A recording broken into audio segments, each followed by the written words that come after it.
7 16 8 आणि के आणि ह्या लोकांची सरासरी दिलेली आहे 13. ह्याच पॅटर्नला बघा, तुम्हाला संख्या दिली आहे, एक संख्या मला माहित नाही आणि सरासरी जर का 13 दिली तर त्यावेळेस तुम्ही ही स्टेप मी सांगतो ती स्टेप तुम्ही वापरू शकता, पटकन उत्तर येईल. नाहीतर तुम्ही बघा रेग्युलर मेथड काय तुम्हाला सांगतो, सर्वांची बेरीज करा. 15 आणि 7 22, 22 आणि हे किती झालं रे 8 3 38, 38 आणि 8 8 8 16 46 अधिक के भागिले एकूण संख्या किती 1 2 3 4 5, एकूण संख्या 5 बरोबर सरासरी 13. ही रेग्युलर स्टेप झाली, सर्वांची बेरीज भागिले 5 बरोबर ना. किती झाली मग 46 अधिक के बरोबर 13 5 65.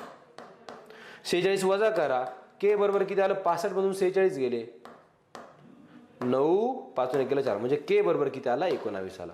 के बरोबर किती आला 19 आला. ही रेग्युलर मेथड झाली.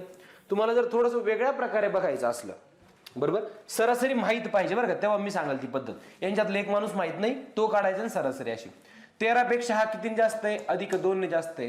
13 पेक्षा हा वजा 6 आहे. 13 पेक्षा हे अधिक 3 आहे. 13 पेक्षा हे वजा 8 आणि 5 13 ना वजा 5 आहे. ठीक आहे, मग जेवढे वजा तेवढेच अधिक पाहिजे. किती अधिक आहे 2 वजा किती टोटल बघा, टोटल वजा किती आहे 6 आणि 5 11 बघा, टोटल बघा 5 आणि 6 टोटल 11 वजा आहे, तर अधिक मध्ये 11च पाहिजे. अधिक किती बघा 2 आणि 3, इथं बघा 2 आणि 3 हे दोघंच अधिक मध्ये. आतापर्यंत माझ्याकडे मध्ये फक्त अधिक मध्ये 5 होते. किती कमी पडत आहे मला अधिक 6 कमी पडत आहे. इथं मी जर अधिक 6 केलं तर बघा तेव्हा माझं इक्वेशन मॅच होईल. बघा अधिक वाले बघा 11, वजा वाले पण 11 बघा 2 आणि 3 5 आणि 6 11, 6 आणि 5 वजा 11 मॅच झाले. मग 13 अधिक 6 19. कळालं का? ही स्टेप तुम्ही वापरू शकता. जेवढे अधिक झाले तेवढेच वजा करा.